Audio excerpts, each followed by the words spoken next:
اعوذ باللہ من الشیطان الرجیم بسم اللہ الرحمن الرحیم۔ اب اس کے بعد آ گئی ہے سورہ احزاب۔ 8 سورتیں مکی اب ختم ہو گئی، سورۃ الفرقان، سورۃ الشعراء، سورۃ النمل، سورۃ القصص، پھر سورۃ العنکبوت، سورۃ الروم، سورۃ لقمان اور سورۃ السجدہ۔ اب یہ سورت ہے واحد، اور یہ نوٹ کر لیجیے اچھی طرح، اس کا جوڑا ہے سورہ نور کے جو ہم پڑھ چکے ہیں۔ پہلے 14 صورتوں کے بعد ایک صورت آئی مدنی، سورہ نور۔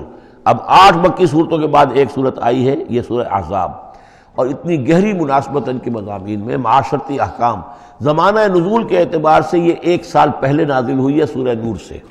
یہ سن 5 زمانہ نزول ہے، وہ سن 6 زمانہ نزول ہے۔ چنانچہ جو معاشرتی احکام آئے ہیں ان میں بھی آپ کو یہ ترتیب ملے گی کہ پردے کے ابتدائی احکام اس صورت میں آئے ہیں، اور پردے کے ابتدائی احکام سے مراد کیا ہے؟ گھر سے باہر نکلتے ہوئے عورت کو کیا کرنا ہے، مسلمان عورت کو کیا کرنا ہے، گھر سے باہر کا پردہ کیا ہے۔ لیکن گھر کے اندر جو پردہ ہے، سطر ہے اس کا ذکر جو ہے وہ یہ سورہ نور کے اندر تھا جو ہم پڑھ چکے ہیں۔ اس کے محرم کون کون ہیں، گھر میں کون آ سکتا ہے، باقی سب جو ہے نامحرم۔ وہ گھروں میں ہمارا جو نظام بنا تھا کہ بیٹھک باہر ہوتی تھی، جو بھی مہمان آیا ہے، کوئی آیا باہر ٹھہرے گا، اندر نہیں جائے گا۔ باہر کا ایک مردانہ حصہ ہے مکان کا، پھر وہ ایک ڈیوڑی ہوتی تھی، ڈیوڑی میں سے اندر پھر زنانہ ہے۔ خواتین آئیں گی تو اندر جائیں گی، باقی مرد جو ہے وہ باہر ٹھہریں گے، اندر نہیں جائیں گے۔ ہمارے یہاں کی وہ مکس جو ہے وہ معاشرت نہیں تھی، مخلوط معاشرت نہیں تھی۔ تو اس میں یہ ہے کہ جو نامحرم ہے وہ وہاں رہیں گے، باہر بیٹھک میں بیٹھیں گے، اور جو محرم ہے وہ اندر جا سکتا ہے۔ اس جو گھر کی خاتون ہے، خاتون خانہ ہے، اس کا بھائی ہے، اس کا بھتیجا ہے، اس کا بھانجا ہے، اس کے والد ہیں، اس کا چچا ہے، وہ ہے، ٹھیک ہے، وہ محرم ہے، وہ گھر کے اندر جا سکتے ہیں۔ یہ سارے احکام اس میں دیے گئے۔ سورہ نور کا اور سورہ احزاب کا ایک فرق یہ ہے کہ سورہ احزاب میں اگرچہ جنگ کے معاملے میں کچھ تذکرہ تو ہے، لیکن کسی جنگ کا وہاں پر ذکر موجود نہیں ہے۔ خلافت قائم کرنے کا معاملہ ہے، وہ آیا ہے کہ خلافت اب قائم ہوگی، لیکن خلافت کے قیام کے لیے جو اصل ٹرننگ پوائنٹ تھا وہ جنگ احزاب تھی، غزوہ احزاب، اس کا ذکر جو ہے وہ سورہ احزاب میں ہے۔ تو اس طریقے سے یہ دونوں صورتیں باہم بہت ہی ایک دوسرے سے مشابہ ہیں، اور جیسا کہ میں نے عرض کیا تھا، آیت نمبر 35 وہاں کی عظیم ترین آیت ہے۔ اللہ نور السماوات والارض مثل نورہ کمشکاۃ فیہا مصباح المصباح فی زجاجہ۔ یہ جو آیت ہے پوری، وہ عظیم ترین آیت ہے ایمان کی حقیقت پر۔ اور ٹھیک 35ویں آیت اس صورت کے اندر ہے کہ جب وہ ایمان حقیقی دل میں پیدا ہو جاتا ہے تو انسان کی شخصیت میں کیا اوصاف پیدا ہوتے ہیں۔ وہ 10 اوصاف مردوں اور عورتوں کے ذمن میں دہرا کر آئے ہیں، وہ اس سورہ مبارکہ میں نمبر 35 آیت وہی ہے۔ اس میں ایک خاص بات نوٹ کیجئے کہ اگرچہ اس کے جو 2 رکوع ہیں، دوسرا اور تیسرا، وہ ایک ہیں اپنے مضمون میں، اور اس کے اندر غزوہ احزاب کا تذکرہ ہے۔ پہلا رکوع جو ہے وہ پھر چوتھے کے ساتھ جا کر ملے گا، جیسے کہ ہم نے دیکھا تھا سورہ توبہ کے اندر بھی کہ پہلا رکوع پھر چوتھے کے ساتھ جا کر ملتا تھا، اس کے مضامین جو ہے اس کے ساتھ ملتے تھے۔ درمیان میں جو ہے 2 رکوع آ گئے تھے کہ جو 1 سال پہلے نازل ہوئے، جو کہ یعنی فتح مکہ سے پہلے نازل ہوئے، لیکن اس کے بعد وہ جو نازل ہوئے ہیں سن 9 کے اندر، اس کے اندر جو ہے وہ پہلا رکوع کی 6 آیات، اور اس کے بعد پھر چوتھا اور 5واں رکوع ہے۔ بالکل وہی آپ کو ترتیب یہاں ملے گی، اس لیے کہ قرآن کا اسلوب یہ ہے کہ خاص جو موضوع ہوتا ہے کسی صورت کا، اس سے متعلق آیات کو پہلے نکال کر رکھ دیتے ہیں۔ جیسے سورہ انفال میں بھی ہم نے دیکھا، یسألونک عن الانفال قل الانفال للہ والرسول، اگرچہ وہاں پھر بات کو چھوڑ دیا گیا، پھر جا کر وہ صورت کے وسط میں مضمون آ رہا ہے۔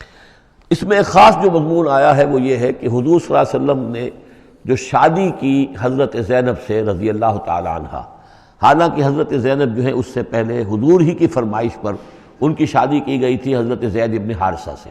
زید ابن حارثہ رضی اللہ تعالیٰ عنہ حضور کے غلام تھے، اور حضور نے انہیں آزاد کر کے اپنا بیٹا بنا لیا تھا، تو محبت بہت تھی حضور کو حضرت زید ابن حارثہ سے۔ لیکن یہ ہے کہ ایک تو منہ بولا بیٹے کی کا قرآن میں نفی آ گئی کہ منہ بولے بیٹے کی کوئی حیثیت نہیں ہے، اسلام میں اس کی کوئی قانونی اور شریعت کے اندر اس کا کوئی مقام نہیں۔ بیٹا تو وہی ہے کہ جو آپ کے صلب سے ہے۔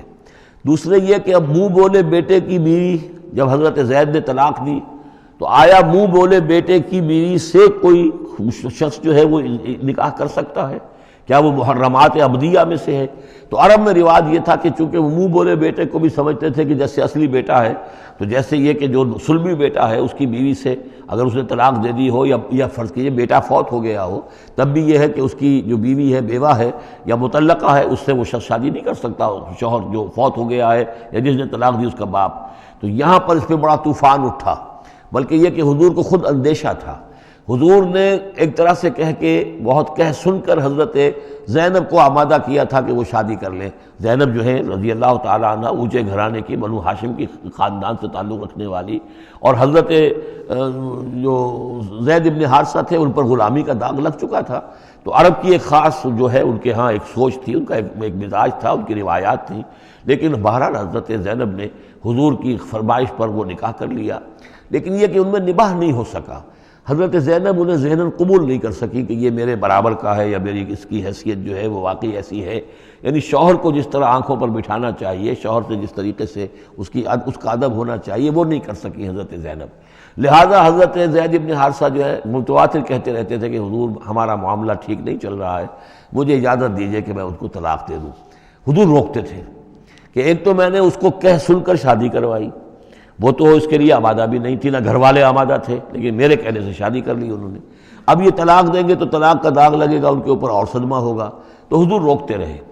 لیکن شاید یہ بھی دل میں آپ کے خیال تھا کہ اگر خدا نہ خواستہ زید نے طلاق دے ہی دی تو پھر زینب کی دل جوئی اس کے بغیر ممکن نہیں ہوگی کہ میں خود پھر ان سے شادی کروں، لیکن میں کیسے شادی کروں گا جبکہ میں نے تو زید کو اپنا منہ بولا بیٹا بھی کہا تھا، تو اس حوالے سے تو سکینڈل بن جائے گا، اور پورے لوگ جو ہیں دشمن تو موجود ہیں، مارے آستین منافقین بھی موجود تھے، وہ اس کو ایک ایشو بنا لیں گے میرے خلاف۔